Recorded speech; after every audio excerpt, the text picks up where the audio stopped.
One take. One take. This is NBA One Take featuring yours truly, Pretty Boy Lakers. This is NBA One Take for your head. NBA One Take for your brain. Coming to you live, Brooklyn, New York. It's NBA One Take, November 13th, 2022. You can subscribe to me on YouTube. I'm on Twitter as well as Facebook and Instagram. Pretty Boy Laker on all platforms. Pretty Boy Laker. And I got 3 games for me on the docket. The first game is the Portland Trail Blazers with a surprising season going up against the Dallas Mavericks.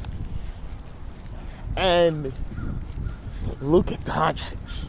Luka Doncic. The one.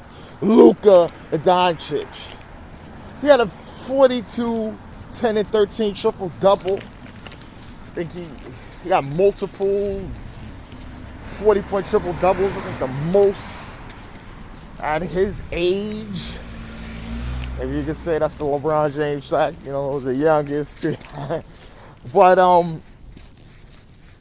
Luka Doncic, man, he was spectacular. You know, he was really making it easy for himself and his teammates.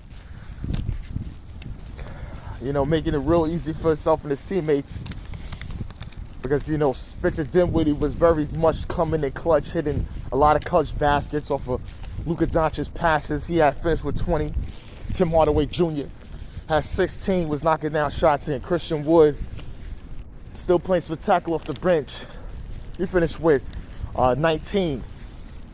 But the Blazers was showing why, you know, their record now is at 9-4, still one of the tops of the Western Conference.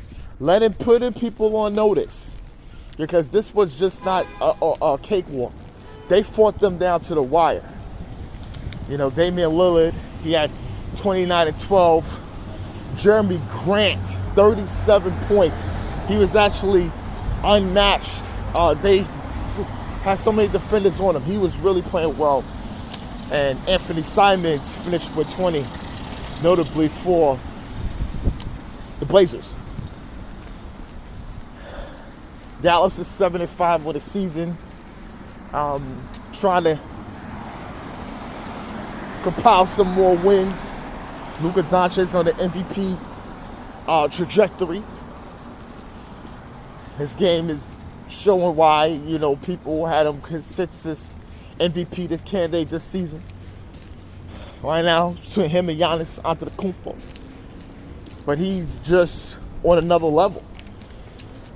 But he got to get those wins and have this team in a dominant position going through the season and possibly into the playoffs. And the Blazers, surprising everybody, man. Surprised me. Thought they was going to be a little above 500 team. You know, still early in the season, but this record is something I didn't expect. And they've been out there beating people. So this is not, this Blazers, they talk about trading Dame and everything like that. This is what you're supposed to do. This is how you compile a roster around a star player. Don't go for superstars. Go for guys that maximize his strengths and guys that can go out there and produce on both ends of the floor and help with the culture of the team moving forward. And the next game of the night is the 76ers versus the Atlanta Hawks. And the Sixers get the win. Joel Embiid had a great night, 42 points, 10 rebounds. Tyrese Maxey with 26 and 9.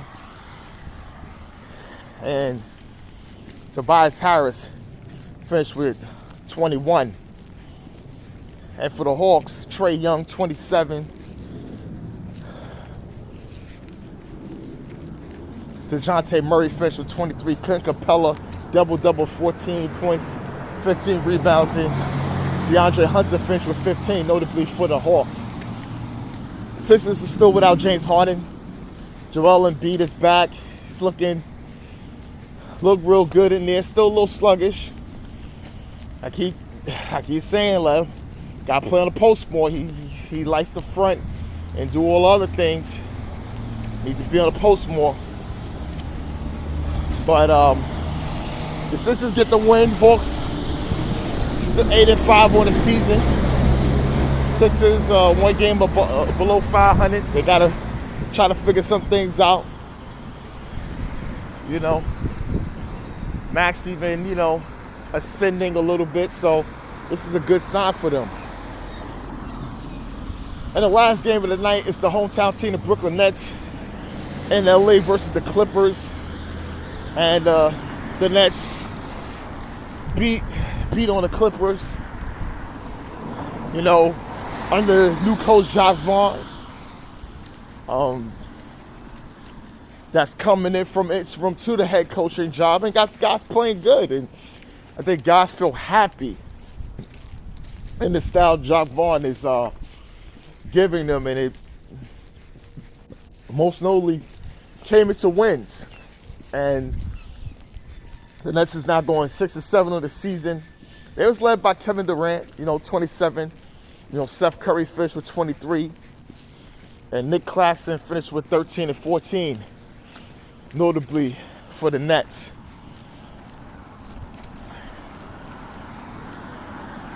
And for the Clippers, Paul George finished with 17. Zubac, 16 and 15. And Norman Powell finished with 16 for the Clippers. Now, when I was saying that they felt like the Nets is playing better, I think it's they have a more execution style offense under Jacque Vaughn. Jacque Vaughn, longtime assistant with several teams. His head coaching resume isn't too well because of him he was put in a no-win situation taking an Orlando Magic job. Because they was rebuilding and they was making lots of mistakes back then, and his record suffers for that. No matter how good he is doing is always going to rely on talent and a compatible front office. But I think now